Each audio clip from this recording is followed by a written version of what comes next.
Hello and welcome to Teaching Yourself and Others During the Pandemic. This is the first in our summer edition of Socialize Remotely Signature Events. It is brought to you jointly by the Harvard Summer School, Harvard's Office of the Vice Provost for Advances in Learning, and socializeremotely.harvard.edu. Before we get started, I'm going to run through a few housekeeping items. All participants will stay muted for the duration of the event. As soon as this presentation portion is concluded, our speaker will begin answering questions shown in the Q&A box. Please use the chat function only to contact us about tech issues you might experience. To submit a question to our speaker, please use the Q&A button at the bottom of the Zoom window. You can submit your questions there and view questions from other participants. You can also upvote questions submitted by others that resonate with you. This event is also being live streamed on YouTube, and we'd like to welcome the many members of Harvard's alumni community joining us by YouTube today.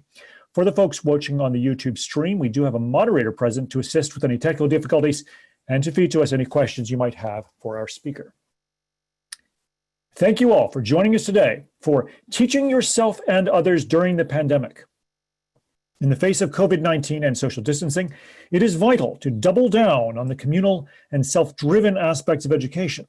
Now more than ever, the internet opens up possibilities to become authentic agents of our own learning. It can also help us combat the feelings of isolation that self-quarantine can induce. Today, we will explore ways to connect and support one another as a social network based on learning and teaching. Our speaker is Robert Liu, the Richard L. Menschel Faculty Director of the Derek Bok Center for Teaching and Learning. He's responsible for fostering innovative teaching in the Faculty of Arts and Sciences and elevating its profile on campus. Rob is also a professor in the Department of Molecular and Cellular Biology. He earned his Ph.D. in biology here at Harvard and has taught undergraduate courses since 1988, garnering recognition as one of Harvard's leaders in undergraduate education. Rob has a long-standing commitment to interdisciplinary teaching and research. He's a past faculty director of Harvard X and is the faculty director of the Harvard Alston Education Portal, where he oversees the integration of undergraduate education with community outreach on Harvard's Alston campus. Without further ado, let's begin the conversation about teaching yourself and others during the pandemic. Rob, the virtual floor is yours. Thank you, Jonathan, for that kind introduction. And also thanks to all of you that are joining us for this conversation. Of course, it's very easy to feel completely isolated at times like this. But at the same time that we're learning increasingly how important it is to stay socially connected, at the same time that we're socially distanced, it also makes sense, I think, as a community at Harvard and beyond, for us to have a variety of different opportunities to come together. And I'd really like to express my appreciation to VPAL and to the Harvard Summer School for creating this kind of opportunity for all of us. So what I thought I'd do today is spend a little bit of time talking about how I've been thinking about teaching and learning of late, maybe tie it back to my own personal history, and then ultimately link it to how we've been thinking about how we continue to learn and to teach in the face of the pandemic. Now, it's fair to say that we're all sort of dealing with and adjusting to the experience of primarily being separated from one another. We're adjusting to not being in the same classroom with our students, with our teachers. We're adjusting to the reality that we're sort of sheltering in place in one location. So we have now realized, for example, this spring, when so many schools across the world had to do the pivot, had to do the shift into teaching online, that there was this sense that, okay, halfway through a semester or a term or a quarter, we had to really change how we were teaching. We had started in person, and now we had to switch to what has commonly been called remote teaching.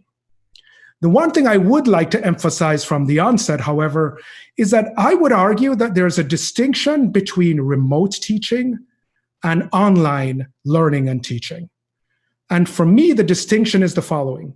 When I think of remote teaching, I think of the reality of what we all had to go through, where we had to take an in-person class and convert it to something being taught by remote. And the reason why I emphasize that and distinguish that from online teaching and learning is that the former was really sort of an emergency triage kind of situation.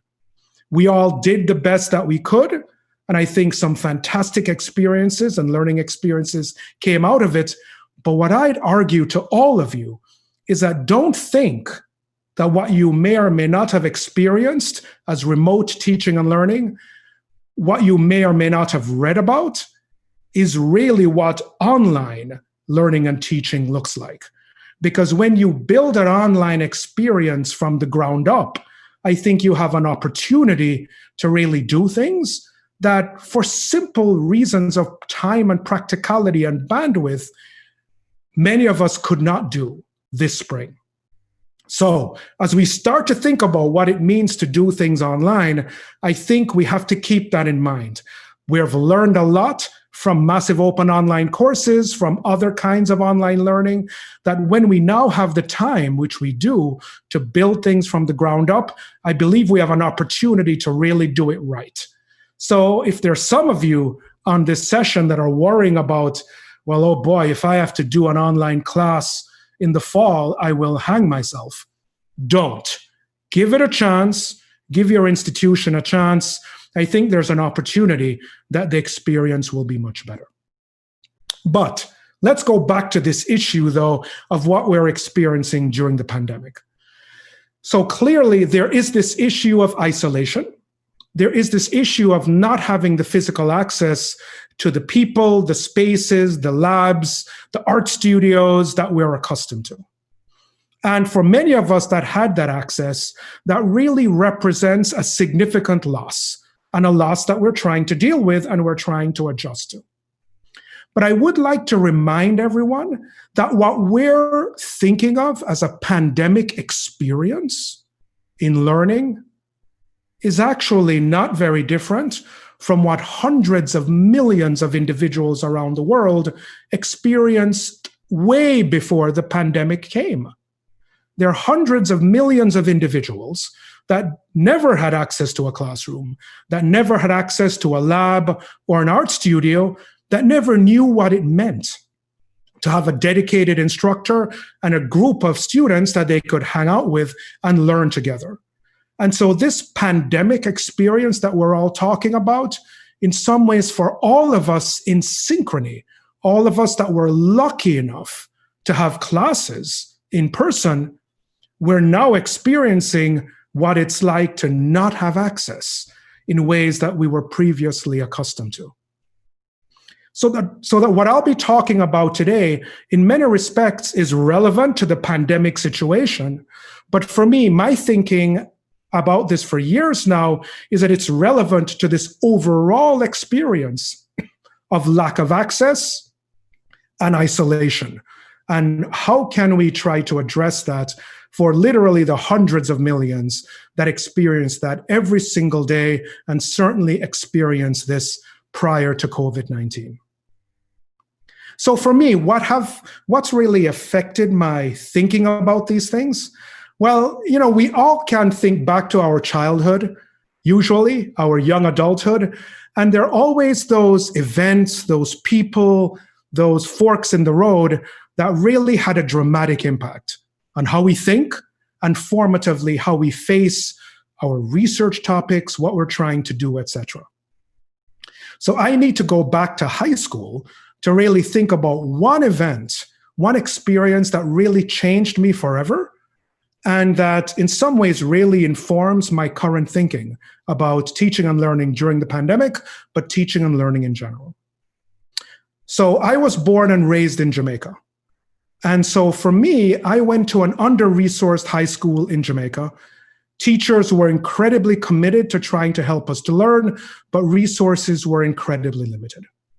I was interested in science, but to me, I was fascinated by science due to almost the complexity of how all the pieces fit together and how it helped us understand nature. I certainly was not interested in science at that point based on any understanding of what the doing of science actually looked like. We didn't have the resources to really do science. So the person that for me changed my life in high school was Mr. Gordon, my biology teacher in Jamaica. And we didn't have resources. We barely had any lab equipment. And here we had someone in the late 1970s so I'm really old, that looked at the class of students and said, you know what? I want you to go out there, think of a problem that you want to solve, come back to me with what that problem is, and let's figure out if we can actually come up with a set of experiments, a set of approaches to try to solve that problem. Today, this is what we called challenge-driven education. It didn't actually have such a name in the late 1970s. And so for the first time, I felt unlocked. I felt that, you know what? I'm a high school kid in Jamaica. I don't have any resources. None of my parents went to college. And so, you know what? I can still do something. So I won't go into all the details, but I decided to try to figure out how we could use sugarcane trash to make textiles. I learned all the chemistry I needed to figure out the extraction of the trash. So you could then use a method similar to what I'd learned in history class, was used by the ancient Egyptians to make paper to actually make a textile. So in those days, there wasn't such a thing as sustainable development, at least in the common parlance. So lo and behold, I came up with my own sustainable development kind of project. And so this was where I really realized the power of being unlocked and set free to not only try to solve problems, but to try to figure out how to do it on your own with the help from others, but also to really bootstrap into what you need to learn. That is something that's never left me. And so at a time when we're all locked down, when there are many that have never been given that opportunity, I think it's important to think about how do we give that degree of agency? And that's something that I'll talk about in a few minutes. So then another piece that for me was very formative is that as a kid in Jamaica that fell in love with the idea of the liberal arts and sciences and that wanted to go to the United States, the dream of the United States to learn in that kind of setting, how on earth did I ever make it? As I said, neither of my parents had gone to college in Jamaica, much less anywhere else. I had no one to turn to for guidance in terms of what that meant. And for those of you that are younger in the audience, imagine this, there was no internet. So I didn't have any internet where I could go and listen to cute YouTube videos about how you do things and, go to schools and see how pretty the campuses are and what the curricula look like. There was none of that.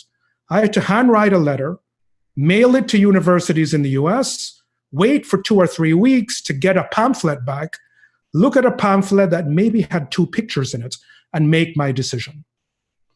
But in any case, the point is the provision of information remains incredibly key to my thinking about teaching and learning. But the other point is that the only way in which I was able to do this was because there was a school out there, the College of the Holy Cross in Worcester, Massachusetts, that decided to take a risk on a kid in Kingston, Jamaica, and give them a scholarship, a free ride to come to Holy Cross. So free in terms of allowing access to happen is also something that is incredibly, critically important to me. So let me start to share my screen as I continue to talk about some of these concepts and the ways in which my current work in online teaching and learning continue to sit on these ideas, these critical pillars that I've come to really believe in so strongly. So as I mentioned, the importance of free.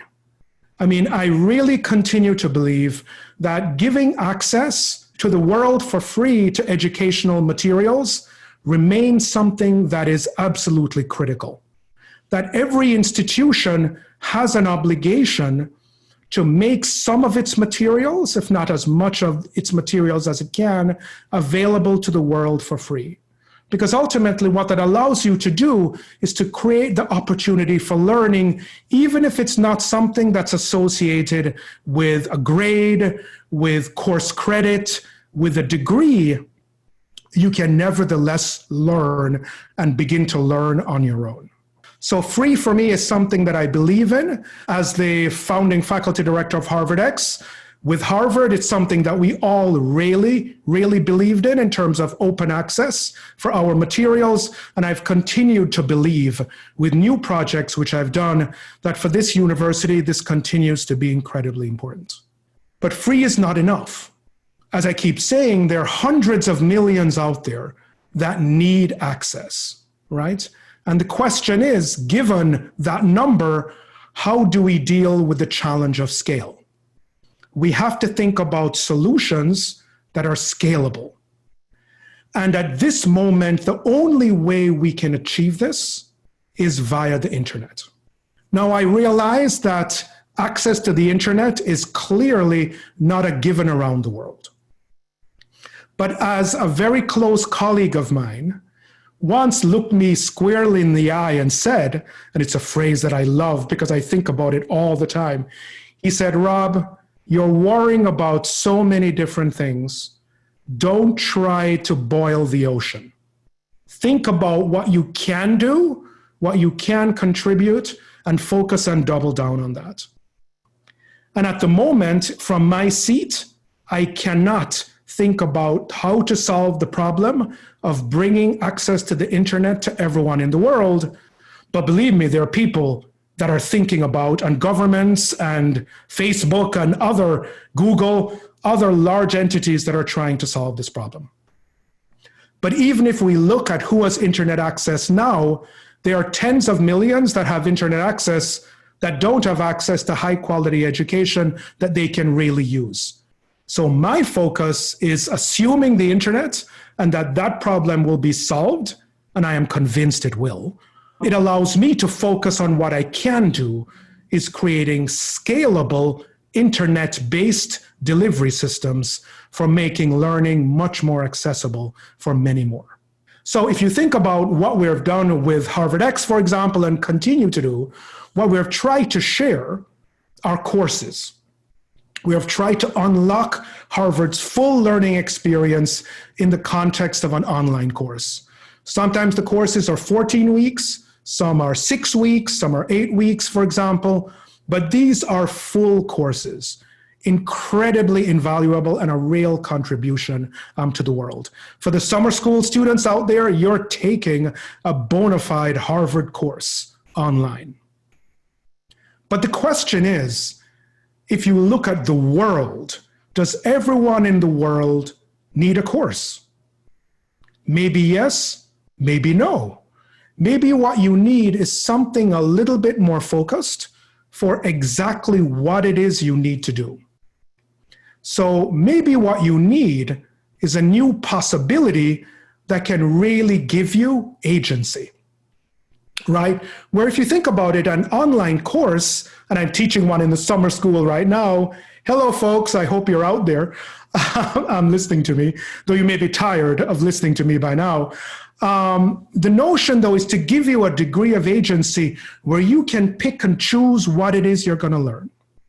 And to me, going back to my high school experience in Kingston, Jamaica, this is the process of bootstrapping.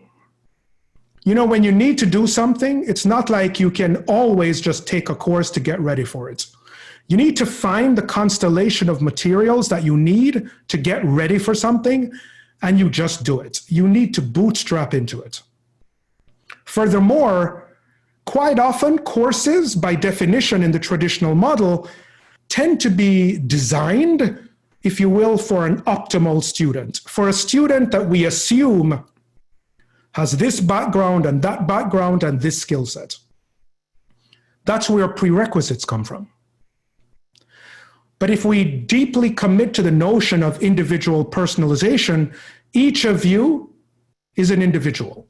Your backgrounds vary, and even if you went to the same school together, what you came out of it with can often be quite different. So we need something that allows personalization.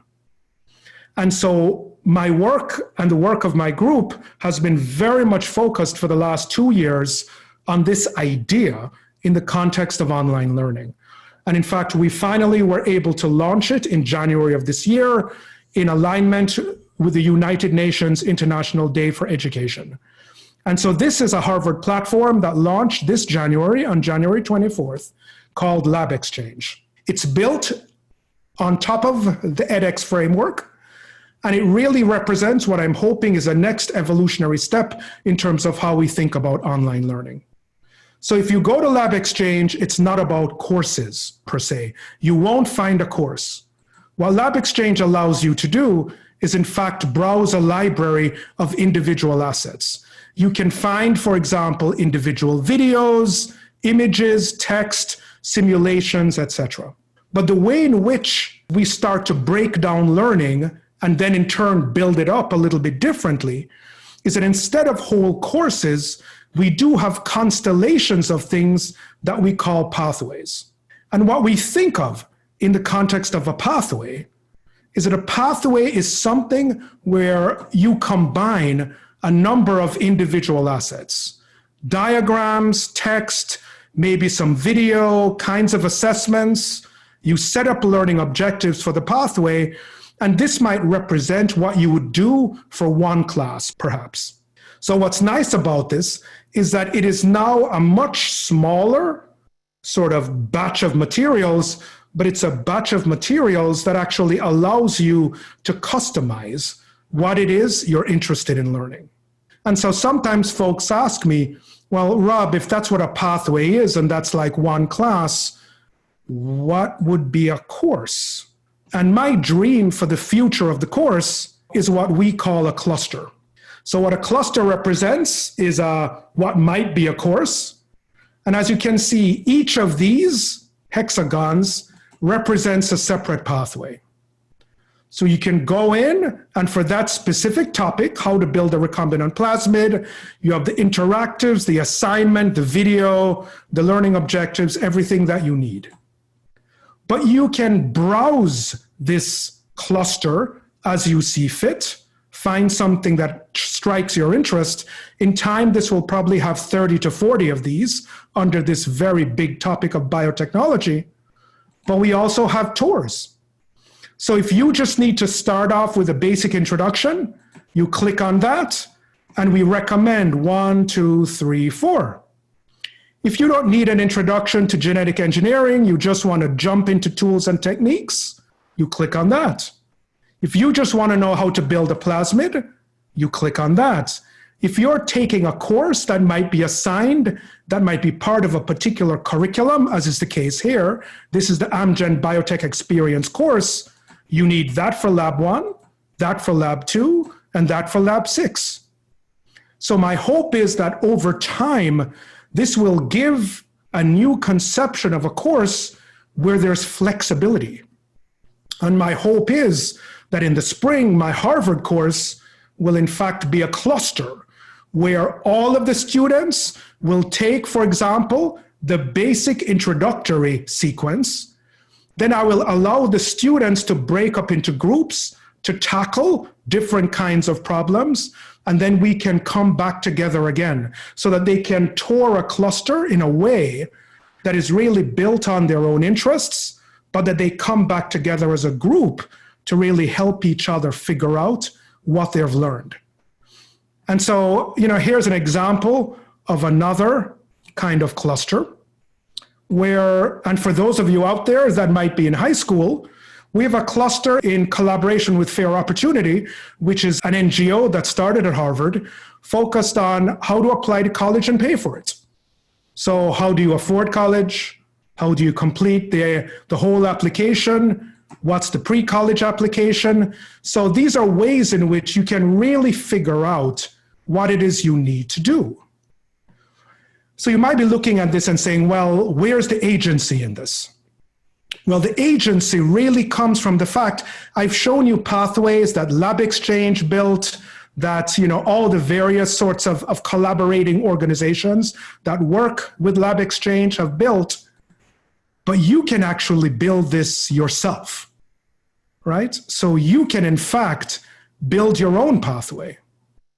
You enter the name, you describe it, you choose the subject, you're ready to add content, you choose from the vetted LabXchange library, or you can actually choose from your own private library. So this is my private library for my own content, and then you can bring that together and literally build your own pathways. So think of this as a form of learning playlist. And it's a playlist that you have the power to arrange and rearrange any way that you want. But this is also a playlist that you can build for yourself, but it's a playlist that you can share with others. I'll come to that later. So this is the power of being able to combine a highly vetted set of content from a library with your own content and create a learning experience for yourself literally. So you can literally create your own course. So this is a very different concept. And by the way, I should say, because of the degree to which I believe in free, this is completely free. Free forever. That is a commitment on my part. But another thing that we believe is very important is this principle of representation. So generally, courses have a particular voice, the voice of the instructor. And all of us as instructors try to bring in a diversity of other voices. And sometimes, I'll be honest, we have a problem trying to find all the different voices we'd like to bring in that are speaking to the particular topic at hand. Depends on who we know knows someone else. How do we get that to work? So what we wanted to do was to also create a platform where the voices of a variety of people would be made available in science and in other fields, but it would also help you when you're building your own pathways to allow for a greater diversity of representation in storytelling. So that if you filter the LabXchange library, we have an asset type that we're building called narratives.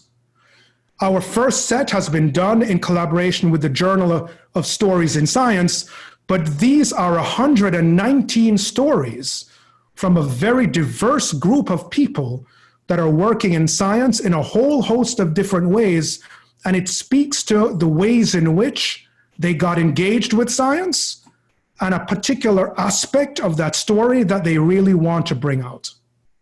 So that now for the first time, you have the ability to find what will be a growing library of these.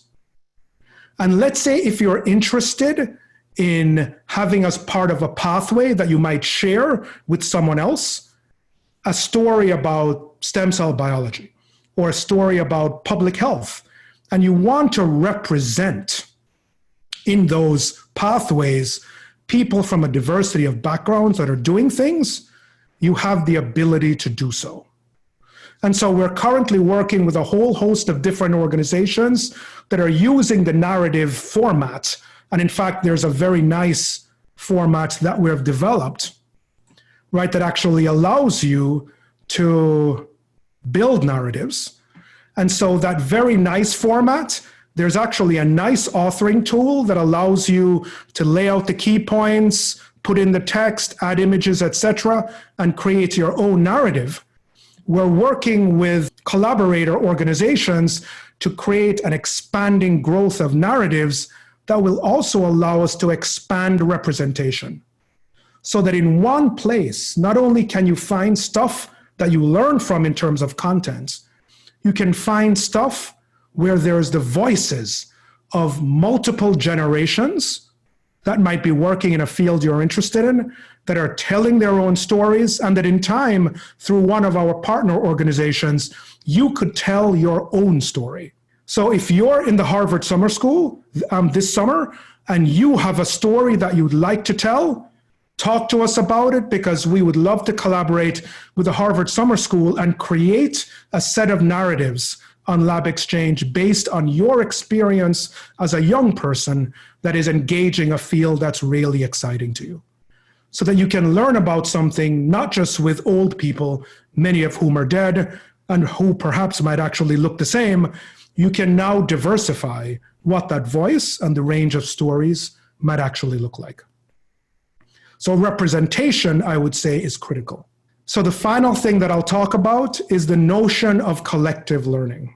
And at this moment in time, while we're all separated from each other physically, but ultimately we are separated from other people in the world physically all the time, how can we create a place where there's collective learning? And what does collective learning look like? Now, arguably, collective learning might be what happens in a really good class. You're in a class together, you're learning together. That is collective learning with the guidance of an instructor. That's awesome. That's just great. But how do you scale that? How do you bring that notion of collective learning really to scale? And the only way we'll ever be able to do this is to try to apply some kind of network theory. Now, here's an interesting idea. How do we benefit from what others have done? I think it's fair to say that we all stand on the shoulders of others. Every course we've ever taken, we're standing on the shoulders of all the work that generated that content. We're standing on the shoulders of that instructor who might have led us and guided us and mentored us through a particular topic, through a particular idea or perspective in the context of a course. But in some ways, we only stand on the shoulders of others based on what they've done and what they've discovered. Wouldn't it be amazing if there was a way in which we could stand on the shoulders of others based on how they've learned to do something, right? Can you imagine that sort of network effect where so imagine a social network that's not based on cat videos, what you ate last night, or just how gorgeous you look with the right filters and lighting. But imagine a network based on what you wanted to do, what you wanted to learn, and the actual stuff that you put together to learn it. So what I haven't mentioned yet is that not only can you build your own pathways, but as I've alluded, you can actually share your pathways with other people. And in fact, on LabXchange, you have the power to build your own classes. So all classes are private, are completely private. For example, you wanted to learn about COVID-19. You found a group of amazing resources on LabXchange and maybe elsewhere that were super useful.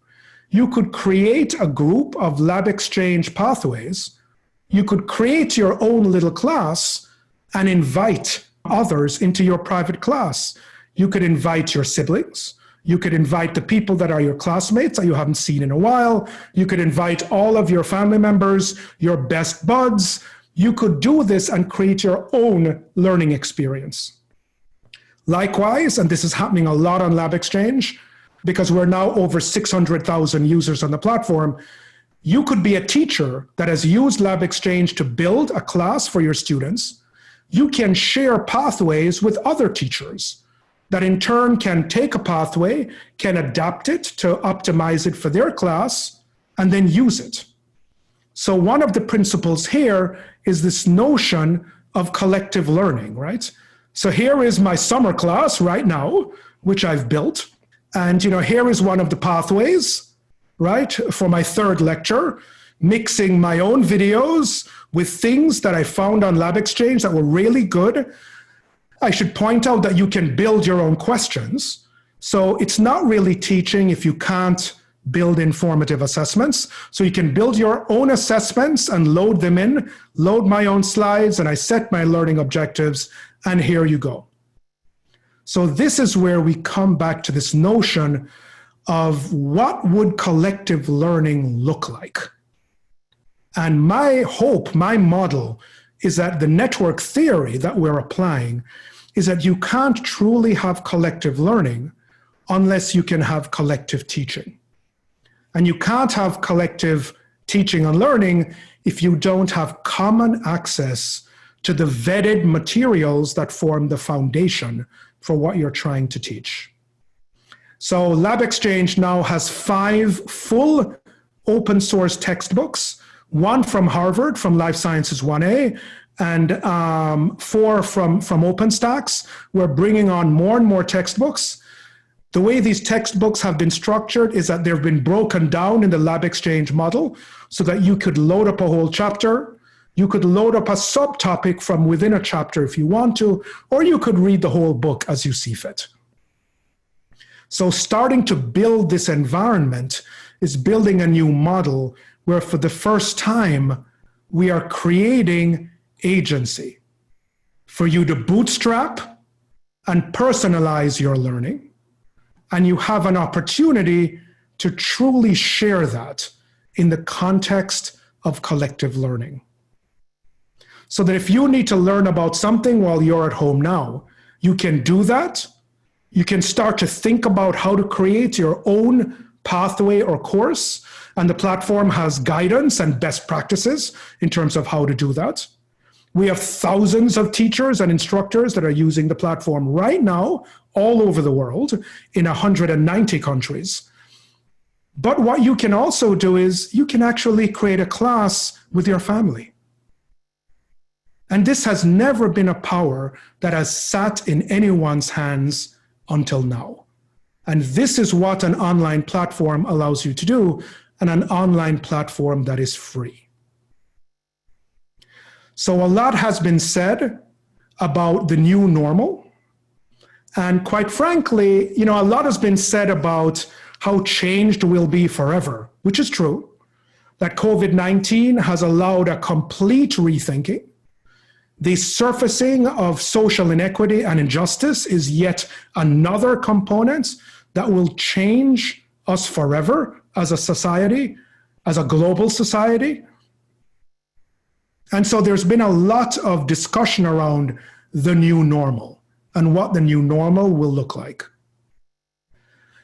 I would argue that some of the issues that I've raised, hopefully I might have convinced you, issues of scalability, of learner and instructor agency, the power of representation, and the power of collective learning. If we start to put those together at scale, we're not just talking about a new normal in how we learn, we're talking about a better normal. We're not talking about a normal that is some kind of a mitigation, where we're doing the best that we can in the light of all of these challenges that we face. It is a call to arms for us to actually make a difference and construct in teaching and learning a better normal than what we have now. And so that's what I'm focused on. That's what my group is focused on. That's what the university is focused on as we're thinking about excellence in the post-COVID age. So that's the last point that I'd like to make prior to opening it up to questions. I am totally convinced that we will have a better normal. And this really depends not on just the government, not just on leadership, not just on universities. It depends on all of us taking advantage of what we can do and actually doing it. So thank you for listening, and then I'd be more than happy, and I will now take a look at the Q&A and see what questions are out there. Thanks so much. Okay, so one question from YouTube is, how can educators create genuine communities from scratch in a context of remote learning? Well, I think without question, this is one of the challenges. So depending on what part of a community you may already be part of, so let's say you're a high school teacher, it's quite likely then in that case that you're in the context of a community that's formed by your school, that may be formed by your school district. We are working, for example, with an organization called STEM Ecosystems that brings together actually 400,000 teachers from across the United States that are in these sort of STEM ecosystem communities. What you need to do is to look for these communities that are already there. They're already out there.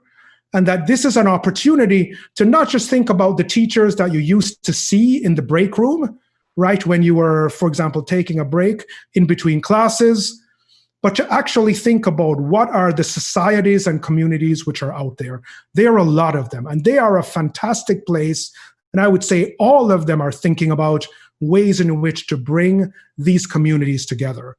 LabXchange itself has created its own sort of a community of teachers. So that's also something else you can take advantage of.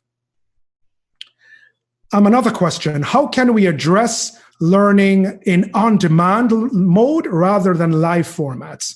So in other words, the role of the kinesthetic or discussion-oriented learner compared to those that are just learning on their own. Yeah, the questions are moving around a little bit, so I'm having a hard time tracking them. Okay, so let me share one thing. Let me share a little bit about how Harvard is thinking about this. I would argue that the resilient future of learning is actually a mixture of things. It's not one or the other, it's actually a blend. And the blend is of so-called asynchronous, self-paced learning that in many cases will happen online, coupled with complementary live learning with discussion, with debate, with problem solving that, if COVID allows, will happen in person, but that if it doesn't, we can still try to achieve in Zoom sessions. So surprisingly, you can do a lot of things in Zoom that can support the group-based kind of active learning.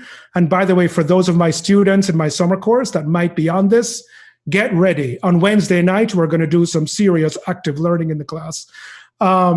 This is certainly possible. And so if we think about learning experiences that blend asynchronous and live synchronous, what this will allow us to do is that if there's a surge in COVID-19 or heaven forbid in something else, and we have to pivot from in-person to online again, we'll be ready. And we'll always have a resilient model that will allow this to happen. So I firmly believe that the future of learning is actually the blend of the in-person and the kinesthetic, the discussion-based, with the asynchronous, self-paced kind of learning that we can achieve online now. Okay. What do you think is the personal quality character that has made you who you are and pushed your care for the world? Well, that's kind of a very flattering question. Well, so I have to admit, part of it, I think we all stand on the shoulders of others. We all stand on institutions and individuals that really took a risk in us. And so in my view, I would not be at Harvard having done the things that I've done. There's a whole litany, a whole line of people and institutions, including Harvard, Holy Cross, my high school, et cetera, my funders over the years for my research. Without them, none of this could have happened. And so I really feel sort of an obligation, if you will, to give back. And so that's why I'm doing all of this. Am I doing it perfectly? I'm sure not. I know not. But at the same time, that is an important part of who I am. That's why I still teach. That's why I love teaching so much, because it's working with young people and kind of helping them figure out what they care about and who they are. It's not about them becoming more like me. It's about them becoming more like them. And I think that is really the critical thing. And so many people helped me do that I simply want to pay it forward. There's another longer question. The recent Black Lives Matter protests have once again raised the topics of racism and police brutality. Educating yourself and your community are crucial tasks we must undertake to better understand. How can online learning be best utilized to facilitate these difficult conversations, which are hard enough to undertake in person? Excellent question. And this has, so LabXchange, Harvard itself has really done a lot of soul searching. We were part of the hashtag shutdown STEM, hashtag shutdown academia, took the time to really debate what it is we can do. And that, I think, is a fair thing to say, what it is that we can do to really make a difference. So you remember how I showed you the clusters? And the clusters are super flexible. And also one thing to keep in mind about the clusters is that you can go into a cluster, you can pull anything from a cluster, from a single video to an entire pathway, and you can drop that into your own class. We haven't publicly announced this yet, but LabXchange, given our sort of starting focus on the life sciences, is going to start to work on a very serious cluster spanning multiple Harvard schools and actually working with institutions outside of Harvard, focused on the issue of racial injustice as a public health problem. So we're bringing these two things together. The reason why we want to do this is that systemic racism is a public health problem. We saw this with diseases like AIDS. We see this with COVID-19. We see this with cardiovascular disease, diabetes, asthma, etc. This has been a continued problem for decades upon decades, for hundreds of years, frankly. What we need to do is to not only create an educational format for that, but just as importantly, you remember my principle of the collective network. We want to give instructors and everyone the opportunity to use those same materials to teach about the role of racial injustice in these problems in a course. So that if you're teaching a course on cell biology, and you're teaching about lung tissue, and you're teaching about damage from the environment, now from LabXchange, you can get material to show how racial injustice has created a situation where the rates of asthma, for example, among both Black and brown people is so much higher than it is in the general population. Why is that? So our hope with this, and it's through the collective network model, is that there's the topic itself as a big thing, but then there's the ability to reuse it so that you can infuse this understanding, particularly in the area of public health, of how racial injustice is something we cannot turn a blind eye to, and how it relates to biology in truly fundamental ways. So that's one way in which LabXchange is trying to make a difference. We're also working on materials of how to make both online teaching and teaching in the classroom much more inclusive. We know a lot about ways of doing this, but we need to really focus it a bit more strongly so that teachers understand the methods that really can be applied in exciting ways. I'm a high school student that serves as a representative on a district-wide advisory team. Throughout this period of remote learning, I found the approach that my school has taken, loading up PowerPoints, etc., not nearly as effective as learning in a classroom setting. What would you recommend I suggest to this board in order to increase the effectiveness of learning at home during the upcoming school year? Well, so what you describe is, let's see, notes from an uploaded PowerPoint and completing worksheets. That is teaching remotely. Online learning has so much more that you can do.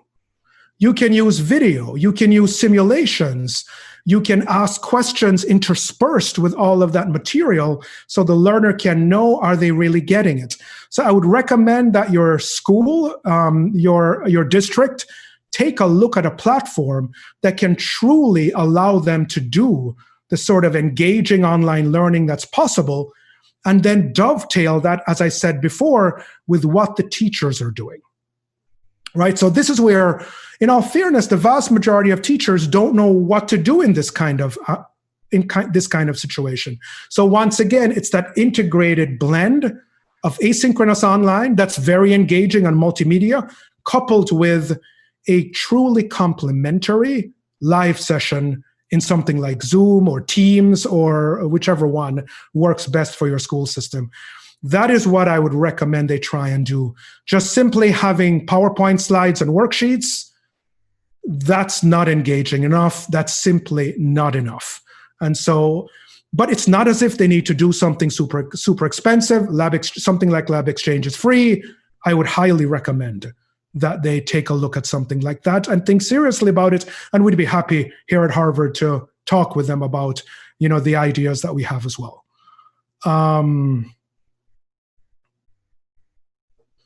In college, we're told that we find that one of the most valuable assets of the experience is the community. 100% agree. That we gain and have both discussions in and out of the classroom, totally agree. How can we replicate this for online environments, and how would the learning community look different for remote learning?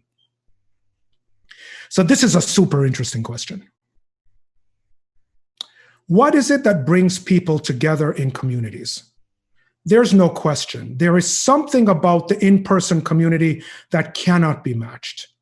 Being able to see the body language, talk to them in person. When you're in a face-to-face college or high school, being able to run into them in the hallways, in between classes, that is absolutely invaluable. But at the same time, we have many schools that are schools where colleges where everyone's a commuter, right? So you see yourself in the classroom and then you leave. And yes, you might be able to run into your folks in the hallway, but that's actually relatively limited. So if there's one thing I've learned in the online space, telling a group of people, you can have a community, here are the tools to do it, knock yourself out. Never works. People come together in a community when they have a reason for it. So you remember I talked about this principle of challenge-driven learning? One of the things we're going to be rolling out over the next year or two on LabXchange is this idea, and we're working with organizations that are interested in doing this, where we're going to pose major systemic challenges on the platform.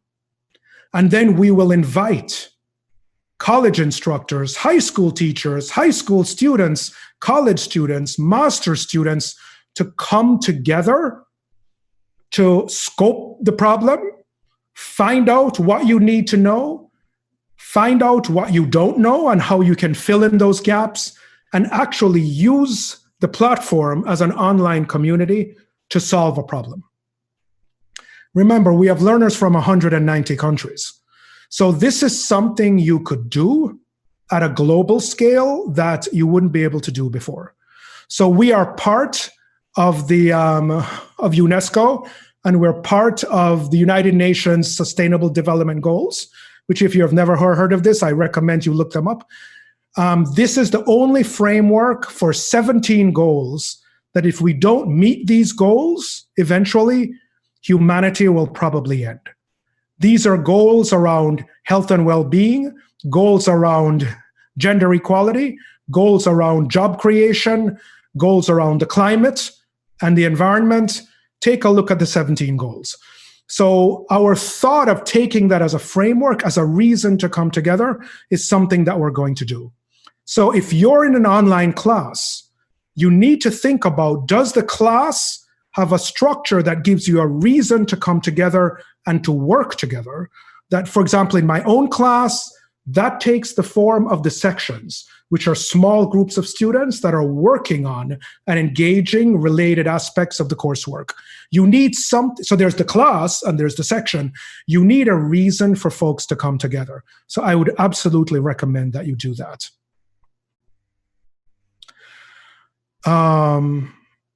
Okay, let's see. Would you say that a key change would have to be a shift in people's attitude and perspective towards learning online? Oh, I think this is incredibly important. If you think about it, folks say, oh, learning online, why on earth would you ever do that? What you have to realize is that for the majority of the population in the world, that's the only option they will have. So you're lucky that you even can debate the point. So just embrace that and own that you're lucky enough to have that. The rest of the world may not have that option and does not have that option, right? But that being said, think about what online has meant to us. Online has changed every way in which we live. From the way in which we choose a place that we want to go on vacation, from the way in which we book the flight, from the way in which, when we can, we make a reservation at a restaurant, from the way in which we figure out what garbage can we're going to buy, to how we buy the garbage can, to how we express our opinion on the garbage can, to how we figure out where we're going to go, how we figure out with our friends which movie we're going to go out and see, which hopefully sooner than later we will be able to do things like that. It has woven into our lives. Have you noticed that in terms of learning, it actually hasn't had that much of an impact? Learning, I mean, we even find who we're going to date online. Now, personally, as someone who's so old, I find that a little bit weird. But my understanding that below a certain age, I don't know, you don't go to parties anymore to find a date. You go on Match or something like that. So it has changed our lives. To think that it's not going to change how we learn is, quite frankly, kind of bizarre, right? We simply have not embraced it yet. And quite frankly, we already have, but we haven't admitted it. Think about it. When something goes wrong with your alarm clock, what's the first thing you do? You Google and try and figure out if there's a YouTube video to help you fix it. I hate to break it to you, but that's learning to solve a problem.